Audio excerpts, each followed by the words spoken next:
Today's lecture, we are going to discuss motivational interviewing. And motivational interviewing really stemmed from kind of motivational counseling, and it is a way of using a client-centered approach to helping people achieve their health-related goals.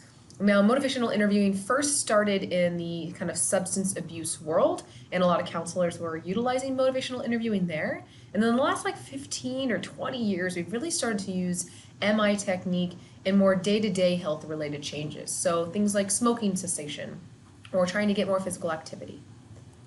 So I'd like to acknowledge that a lot of the content here was adapted from another PowerPoint that the State of Hawaii's Health Department put together. So if you ever want to go back and look at that original PowerPoint, you're welcome to. But some of that content really kind of nicely outlined and influenced what we included here today. So there are multiple different sections that we're going to go over today. The first lecture is just going to be about the basic definition of MI. You'll watch a short video. Second, we're going to go into the spirit of MI. We'll then discuss assumptions and beliefs related to health behavior, which I think is critical for us. We'll then discuss the principles and strategies of MI technique. And then lastly, we'll end with some change talk. So what is motivational interviewing, or MI as you hear it and see it a lot? You heard me say this before, right? It's client-centered.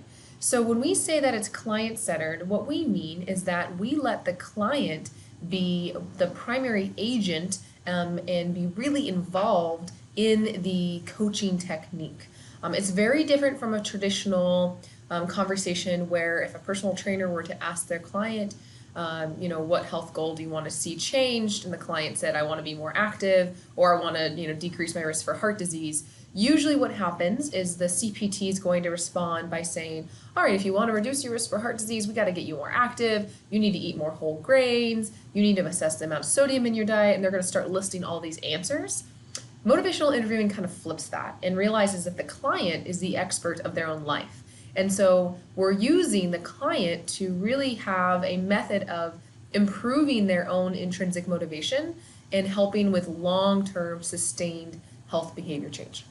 So the definition of motivational interviewing is a client-centered directive method for enhancing intrinsic motivation to change by exploring and resolving ambivalence. And this will all make sense as we continue to explore what motivational interviewing is. So right now I want you to watch the link. This video is a nice example of someone using motivational interviewing with a client who wants to stop smoking. And this video is posted in the notes, but in case that doesn't work, I also included the hyperlink on Beachboard, so you should be able to access them in both places. I want you to watch that video, and then when you're ready, we're going to start the second part of our lecture, which is going to discuss the spirit of MI.